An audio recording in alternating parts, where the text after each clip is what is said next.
it is particularly exciting time to be working in this region, which as other parts of Africa are recovering from the COVID shock, so they have a challenge of post-COVID recovery, but they were also particularly hit by the Russia and Ukraine crisis. Against this background, our office specializes in employment and skills, and that remains to be focus of our activities even at this time. Confronté aux impacts de la Covid-19, du conflit russo-ukrainien et du changement climatique,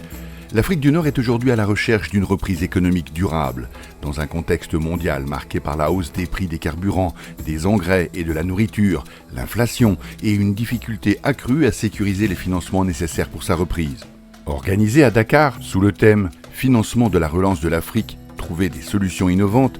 la COM22 sera l'occasion de réfléchir aux moyens de combler le déficit de financement du continent. En Afrique du Nord, la CEA contribue à l'émergence de contextes économiques propices à une croissance rapide, riche en emplois et résiliente face au changement climatique qui permettrait au pays de saisir les opportunités offertes par le nouveau contexte mondial, notamment dans les secteurs de la finance digitale et des véhicules électriques.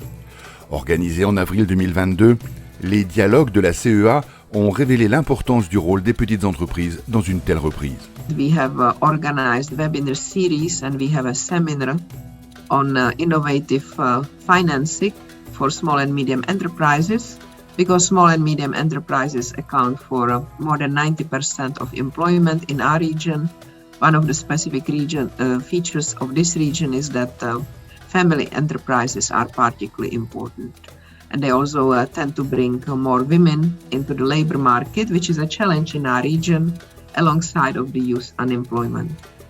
We also believe that the private sector and its potential remains not fully utilized and can be tapped more, and we are happy to work with our member countries in this area. Les auto-entrepreneurs, la micro-entreprise, la très petite entreprise et la petite et moyenne entreprise représentent au Maroc quelque chose comme 93% du tissu économique. La très petite entreprise, à elle seule, représente quelque chose comme 86% dans ce paysage. Donc d'abord, il faut s'adresser à cette catégorie-là, leur donner une définition claire et les rendre, je dirais, visibles à l'économie, aux acteurs institutionnels par le biais de la loi et par le biais d'une offre de services dédiée et par le biais de mesures fiscales claires qui simplifient et qui encouragent tous ceux qui opèrent dans ce giron-là de pouvoir se déclarer, et nous gagnerons immédiatement des points de PIB si on le fait correctement. Donc, une fois ce travail de définition est fait, il va falloir aller naturellement dans l'optique de faire communiquer l'informel avec le formel. Et on n'a pas le choix. Sur ce sujet-là, les questions, je dirais, de transmission, de patrimoine, d'entreprises physiques, de personnes qui opèrent tout seuls, qui ont un contrat de bail, qui ont une machine, qui ont une petite main-d'œuvre qui travaille avec eux, il faut rendre cette transmission, qu'elle soit onéreuse ou pas, il faut la rendre possible de l'informel vers le formel, de la forme personnelle physique à la forme sociétaire. So we can observe that often entrepreneurs are able to start something up at a very small, very micro scale, but they can't transition to small enterprises and to then pursue that subsequent growth and expansion trajectory, including the key outcome of employment creation,